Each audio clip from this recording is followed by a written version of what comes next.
বাংলাদেশকে গলা টিপে নাকি হত্যা করে ফেলবে, বাংলাদেশকে নাকি ওরা গলা টিপে হত্যা করে ফেলবে। আরে তোমাদের এই হুমকি ধমকি যারা বস্তু পূজারী নেতা, যারা বস্তুবাদের নেতা, তারা বিশ্বাস করতে পারে, তারা ভয় পেতে পারে। মুসলমান তোমাদের হুমকি ধমকিকে ভয় পায় না। মুসলমান অস্ত্রের বলে লড়াই করে না, সংখ্যার বলে লড়াই করে না, ঈমানি শক্তিতে লড়াই করে। যতদিন তোমাদের বুকে ঈমান থাকবে, এক একটা মুসলমান অ্যাটম বোমার চাইতে শক্তিশালী। বাংলাদেশে আগ্রাসন চালাবে, বাংলাদেশকে হুমকি ধমকি দেবে। আমি তো বলি, ইতিহাস মনে রাখো, 17 বছরের একজন যুবক, 17 বছরের একজন যুবক যার নাম মোহাম্মদ বিন কাসেম, দিল্লিতে ইসলামের পতাকা উড্ডীন করেছে। আজকে বাংলাদেশে মোহাম্মদ বিন কাসেমের উত্তরসূরি আছে, মোহাম্মদ বিন কাসেমের লাখো অনুসারী আছে। যদি মনে করো আগ্রাসন চালাবে, আল্লাহর কসম শাহজালালের তরবারি দিয়ে এক এক মোহাম্মদ বিন কাসেম ময়দানে ঝাঁপিয়ে পড়বে। তাগুতের মোকাবেলায় লড়াই চলবে। বাংলাদেশ আমাদের, পাকিস্তান আমাদের, দিল্লি আমাদের, গোটা ভারতে ইসলামী পতাকা উড্ডীন করে লড়াই আনতে হবে।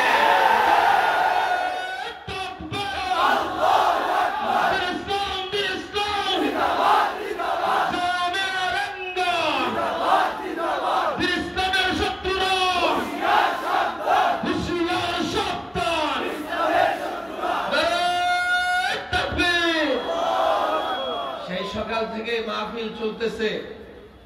আমি জানি আপনারা ক্লান্ত, এখন এত রাতে লম্বা বক্তৃতা করা ঠিক হবে না। আপনারা জাগ্রত থাকবেন তো ইনশাআল্লাহ। গত 16 বছরে আমার স্কুল কলেজের ইউনিভার্সিটির ভাইদের দুটা বড় ধরনের সমস্যা ছিল। একদল যারা রাজনীতি করে তারা এক সমস্যায় নিপতিত হয়েছে, আর যারা ধর্ম পালন করে তারা ভিন্ন ধরনের সমস্যায় পতিত হয়েছে। রাজনীতি করবার কারণে, সরকারি দলের সাপোর্টার হবার কারণে আমরা দেখেছি উপর থেকে একটা কুফরি স্লোগান দিয়েছে, তো তাদের মাঠের অঙ্গ সংগঠনের লোকেরাও সেই কুফরি স্লোগান দিয়েছে। একটা স্লোগান নিয়ে আমাকে কথা বলতে হয় ইদানিং। একটা কুফরি স্লোগান হচ্ছে ধর্ম যার যার উৎসব সবার। ধর্ম যার যার উৎসব সবার কিসের স্লোগান? বলেন কুফরি স্লোগান। কি স্লোগান বলবেন? আমি যুবকদের বলি, দেখো র্যাঙ্গার যুবকেরা, হাজারো যুবক এখানে আসছো, মাদ্রাসার ছাত্র এখানে যথেষ্ট আছে। এই স্লোগানটা কখন দেওয়া হয়? যখন মূর্তি পূজার সময় আসে। কথা ঠিক না বেঠিক? এই স্লোগান দিয়ে কি বোঝাতে চায়? এ মুসলমান যুবক, তো ধর্মটা তোমার, এই উৎসবটা সবার, অথচ উৎসবটা হচ্ছে মূর্তি পূজা। এর মানে মুসলমান যুবক নিজ ধর্ম পালন করে মূর্তি পূজা করবে। যদি বলো যে উৎসব সবার, তো কুরবানির ঈদে এই স্লোগান কেন দাও না? কথা ঠিক না বেঠিক? কুরবানিতে স্লোগান দাও যে ধর্ম যার যার উৎসব সবার, চলো সবাই মিলে গরুর গোশত খাই। সেটা তোমরা দিবা না, দিলে তোমাদের প্রভুরা নারাজ হবে। কথা ঠিক না বেঠিক? তোমাদের প্রভুদের দেশে গরু জবাই করে 9 বছরের জেল। যুগান্তর পত্রিকায় নিউজ ছেপেছে 2 মুসলিম নারী ফ্রিজে গরুর গোশত রাখবার কারণে পাশবিক নির্যাতনের শিকার হয়েছে। আর তোমাদের প্রভুদের খুশি করতে তাদের কুফরি স্লোগান তোমরা বাংলাদেশে আমদানি করেছো। এক ধরনের দল করবার কারণে, আমি তো প্রায় বলি রাজনীতি করবার কারণে মাঠে ময়দানের যুবকেরা কুফরি স্লোগান দিয়েছে। 2 নম্বর যে বিষয় হয়েছে, স্কুল কলেজ ইউনিভার্সিটির ছেলেদের বলি, তোমরা বড় এক কঠিন পরীক্ষায় ছেলে, হঠাৎ পত্রিকায় বিজ্ঞাপন বেরিয়েছে কি এগুলো হচ্ছে জঙ্গিবাদের আলামত। জঙ্গিবাদের আলামত কি? যে ট্রাক্টর উপর কাপড় পরবে, জঙ্গিবাদের আলামত। সুবহানাল্লাহ আলহামদুলিল্লাহ বলবে, জঙ্গিবাদের আলামত। জাযাকুমুল্লাহ বলবে, জঙ্গিবাদের আলামত। আলহামদুলিল্লাহ বলবে, জঙ্গিবাদের আলামত। অনেক স্কুল ইউনিভার্সিটির ছেলেরা আমাদের সামনে এসে চোখের পানি ছেড়ে দিয়ে বলছে, হুজুর এতদিন তো দাড়ি রাখতাম, এতদিন তো টুপি মাথায় দিয়ে হলের মসজিদে নামাজ পড়তাম, লোকেরা কটূক্তি করত, ততটা ভয় ছিল না, পরোয়া করতাম না। আজকে তো আমাদের কাজগুলোকে জঙ্গিবাদের আলামত বলছে। ভয় হচ্ছে জঙ্গিবাদের অজুহাত দেখিয়ে গ্রেফতার করে কিনা, জেলখানায় বন্দী করে কিনা, রিমান্ডে নিয়ে যায় কিনা। এইভাবে স্কুল, কলেজ, ইউনিভার্সিটি থেকে সাধারণ যারা ধর্ম পালন করে তাদের কাছ থেকে ঈমান ইসলাম কেড়ে নেবার চেষ্টা করা হয়েছে। আরেকদিকে রাজনীতি যারা করে তাদেরকে কুফরি স্লোগান শিক্ষা দেওয়া হয়েছে। অথচ ধর্ম যার যার, উৎসব সবার, মুশরিকদের স্লোগান, কাফেরদের স্লোগান, বেঈমানদের স্লোগান, মূর্তি প্রেমীদের স্লোগান, মূর্তি পূজারীদের স্লোগান, ভারতের তাবেদারদের স্লোগান। একটা ষড়যন্ত্রের মধ্য দিয়ে আমরা 16 বছর অতিবাহিত করে নতুন করে দেশটাকে স্বাধীন করেছি। এখন এই দেশটাকে মেরামত, সংস্কার করার দরকার আছে না নাই? 5ই আগস্টে রক্ত দিয়েছি আমরা। সর্বশেষ আরাফাত মাদ্রাসার একজন ছাত্র সর্বশেষ শহীদ হয়েছে। আমরা পরিষ্কার বলেছি, রক্ত আমরাও দিয়েছি। 16 বছর আমরাও নির্যাতন সহ্য করেছি। দেশটাকে এমন করে মেরামত করতে হবে, সংস্কার করতে হবে, যাতে আমাদের কোথাও আপত্তি না জানাতে হয়। সেইভাবে দেশকে সংস্কার করতে হবে। আমরা সংবিধান সংস্কারে সংবিধান সংস্কার কমিটিকে সহযোগিতা করছি। আমাদের অনেক দাবি, রাত অনেক হয়ে গেছে, কথা তো অনেকই বলতে হয় বলতে গেলে।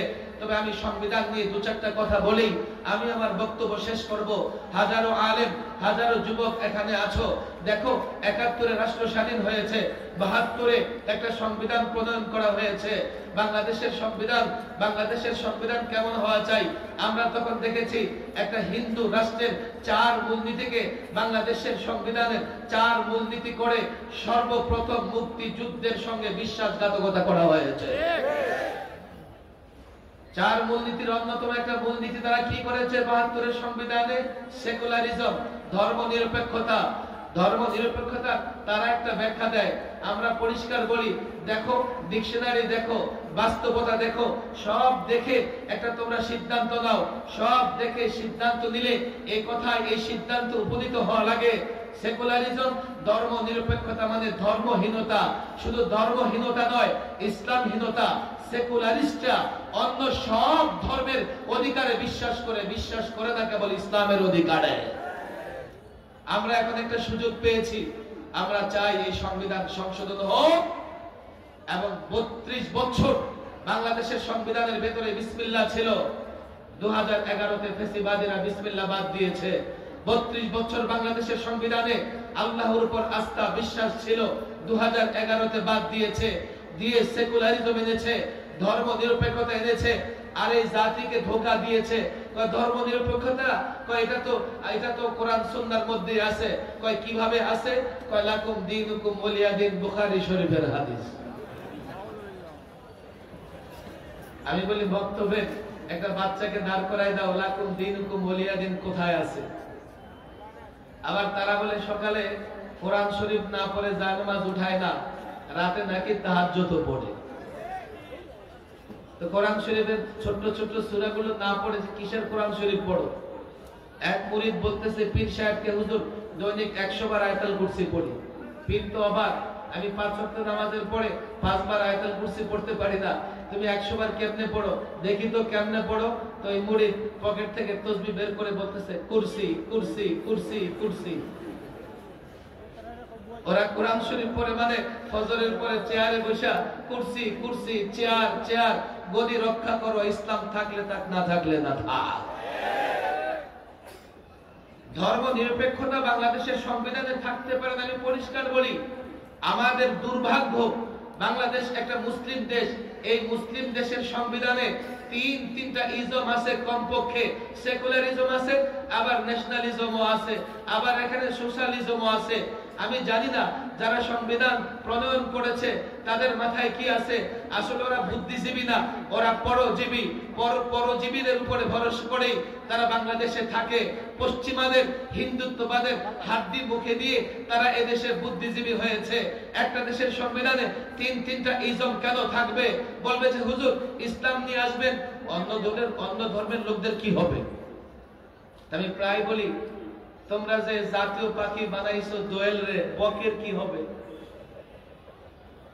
তোমরা যে জাতীয় পাখি বানাইছো দোয়েল রে, কাকের কথা বাদই দিলাম, কাউয়া কাক কা করা বন্ধ হয়েছে।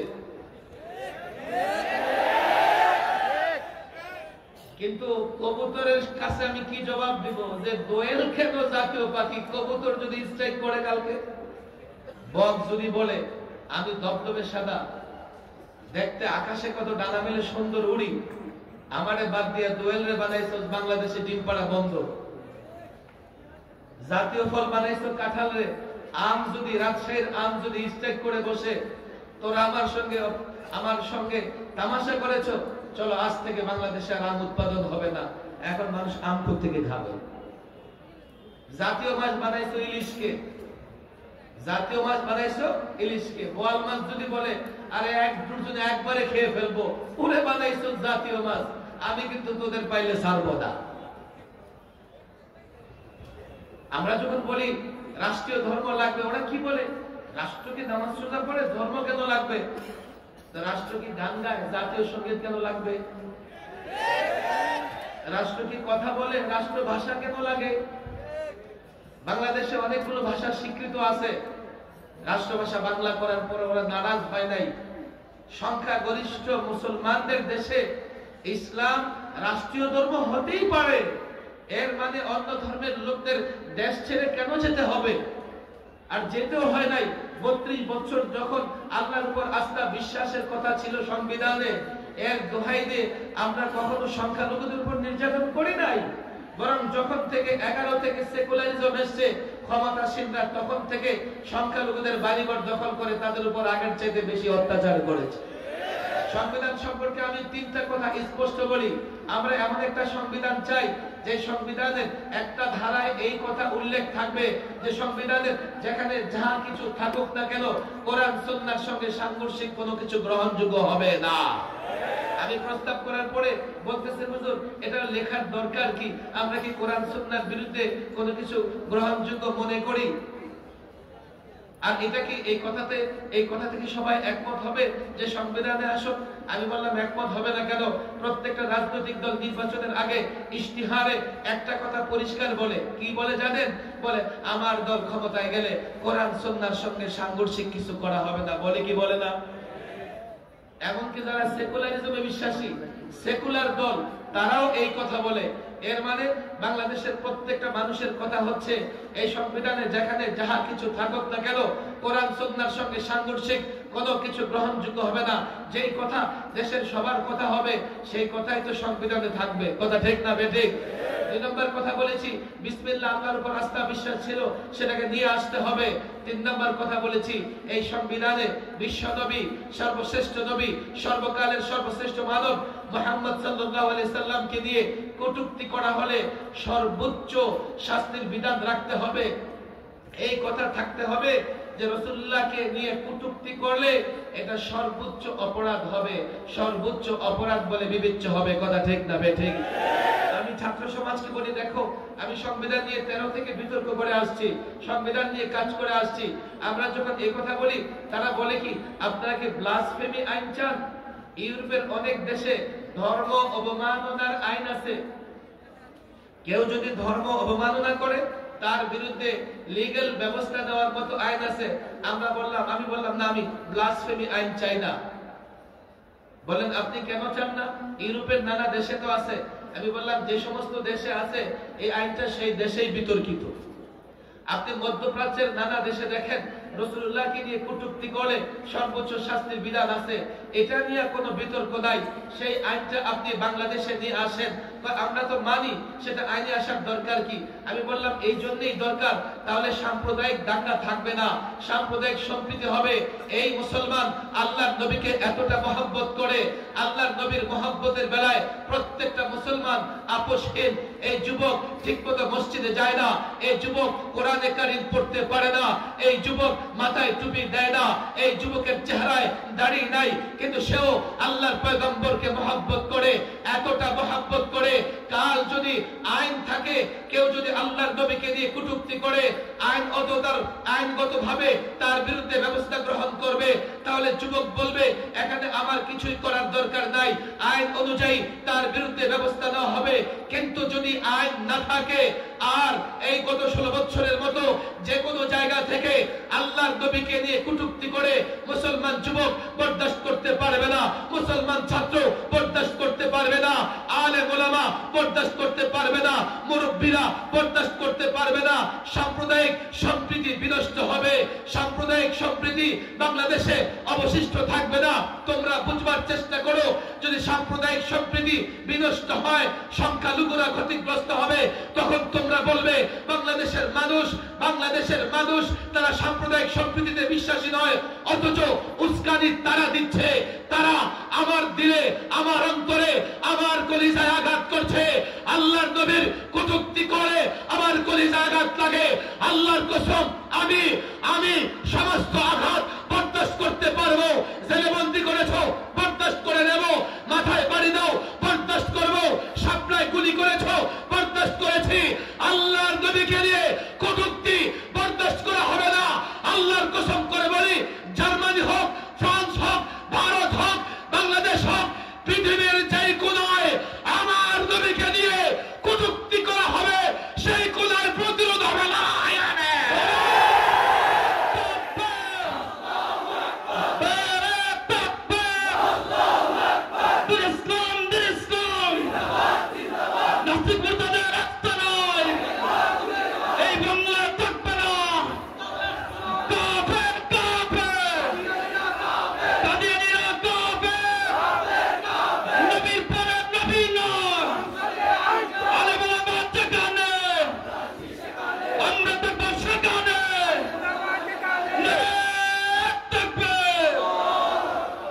সর্বশেষ কথা, হঠাৎ করে দেশে নৈরাজ্য সৃষ্টি করা শুরু করেছে ইসকন।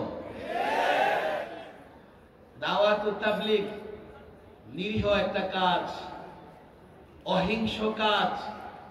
দাওয়াত ও তাবলীগের সাথীরা কাউকে দাওয়াত দেয়, সে যদি প্রত্যাখ্যানও করে, দাওয়াত ও তাবলীগের কোনো সাথী নারাজ হয় না। কথা ঠিক না বেঠে?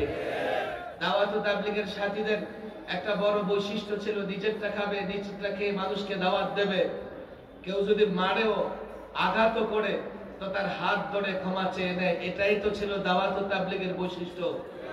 আজকে এই দাওয়াত ও তাবলীগে এমন কি ঢুকেছে, শকুন ঢুকেছে, যারা টঙ্গীর ইজতেমা ময়দানে 4 সাথীকে শহীদ করতেও দ্বিধাবোধ করে না। আমরা এতদিন বারবার বুঝিয়েছি, দেখো, থাকো বাংলাদেশে, দিল্লির এক ব্যক্তির ইত্তেবা কেন করো, দিল্লির এক ব্যক্তির ইক্তেদা কেন করো?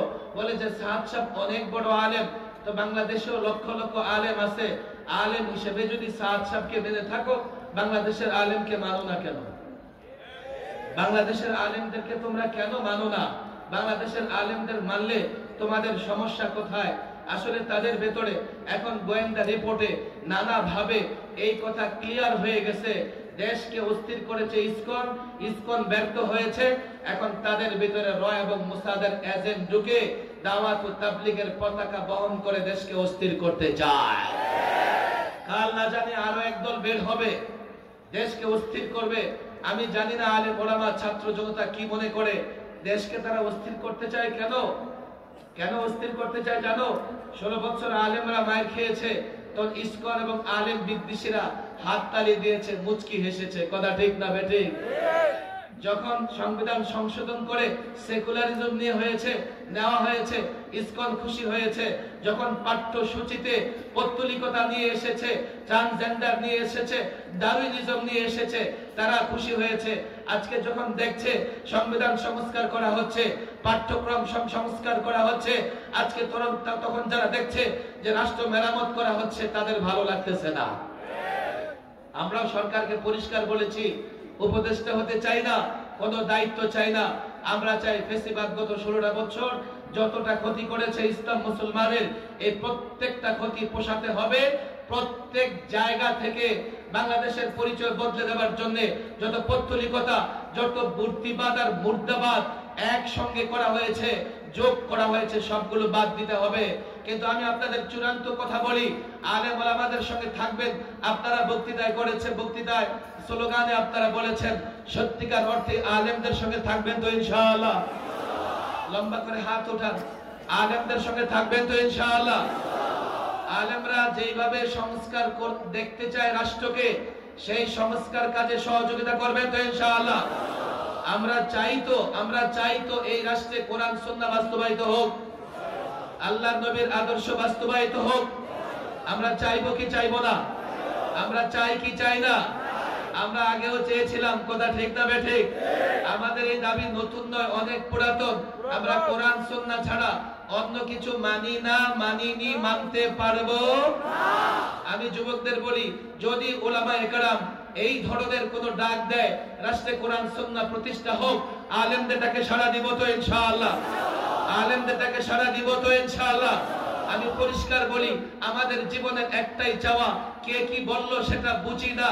তোমরা নানান তন্ত্র মন্ত্র, নানান ইজমে বিশ্বাসী, আমরা ইসলামে বিশ্বাসী, কথা ঠিক না বেঠিক? আমরা চাই এই রাষ্ট্রে ইসলাম প্রতিষ্ঠা হোক, চাই কি চাই না?